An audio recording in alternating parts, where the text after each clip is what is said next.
पश्चिम बंगाल में भी अब अवैध निर्माण को जमींदोज किया जा रहा है। इस बीच बंगाल में बीजेपी सांसद ने दावा किया है कि उन्होंने यूपी से 2 दर्जन बुलडोजर्स मंगवाए हैं और ये बुलडोजर उन अवैध कब्जाधारियों पर चलेगा जिन लोगों ने सरकारी जमीन पर कब्जा कर वहां घर या मॉल बना रखा है। आइडेंटिफाई करने के बाद मैं एडवांस में यूपी से 2 दर्जन जेसीबी मैं ऑर्डर दे चुका हूँ। और मैं फिर कहना चाहता हूँ, जिन्होंने भी इलीगल घर बना रखे हैं, कंस्ट्रक्शन कर रखा है, मॉल बना रखे हैं, सरकारी जमीन पे कब्जा कर रखा है, अपने से तुलवा लो। दरअसल बंगाल में बीजेपी सरकार आने के बाद से ही कई इलाके में बुलडोजर एक्शन देखने को मिला। टीएमसी के राज में लोकल गुंडों ने ऐसे कई जमीन को कब्जा कर उसे हथिया रखा था।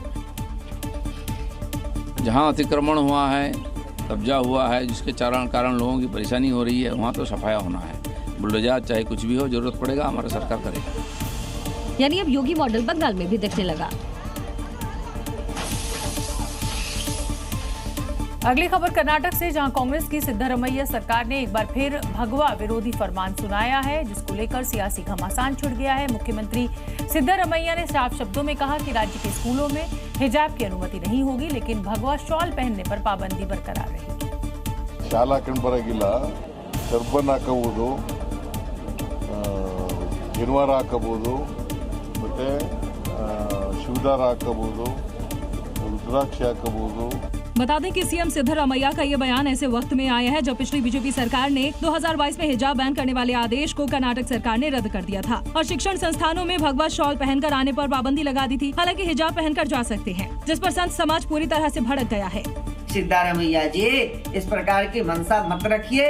भगवा से कभी भी नफरत करना बंद कर दो। अगर भगवा से नफरत करोगे तुम्हारा बंटाधार हो जाएगा। हमारा तो राष्ट्रपति जी से भी यही प्रार्थना है कि जो भी सनातनी विरोधी सरकार है उनको तत्काल बर्खास्त करके वहाँ पर राष्ट्रपति शासन लगाना चाहिए। वहीं बीजेपी ने इस फैसले को तुगलकी फरमान और वोट बैंक की राजनीति करार दिया। सिद्धरमैया के इस आदेश ने एक बार फिर से कर्नाटक में भगवा हिजाब के मुद्दे को गरमा दिया है, जो आने वाले दिनों में और तेज होने वाला है। अगर आप भी घर खरीदने के लिए सस्ता लोन लेने के लिए सोच रहे हैं तो जरा संभल जाइए, क्योंकि हो सकता है आपके साथ धोखाधड़ी हो जाए। उत्तर प्रदेश के ग्रेटर नोएडा से पुलिस ने ऐसी ही सस्ती दरों पर लोन दिलाने वाले गिरोह का पर्दाफाश किया है। गिरफ्त में खड़े ये 6 आरोपी उसी गिरोह का हिस्सा है, जिन्होंने लोन दिलाने के नाम पर कई लोगों को अपना शिकार बनाया और लोगों ने अपनी मेहनत की कमाई भी गंवा दी। आरोपी एक घर से पूरा सिंडिकेट चला रहे थे। आरोपी सोशल प्लेटफॉर्म के जरिए सस्ता सरकारी लोन दिलाने का ऐड चलाते थे। लोगों की उस ऐड पर क्लिक करते ही अपराधियों का नंबर शो होने लगता और जब वो अपराधियों को फोन लगाते तो सारा खेल शुरू होता। इनके द्वारा सरकार की सब्सिडी वाला सस्ता लोन दिलवाने के लिए लालच दिया जाता था। लोग इनके ट्रैप में फंस जाते थे और प्रोसेसिंग फीस के नाम पे इनसे हजारों लाखों रुपए जमा कराए जाते थे।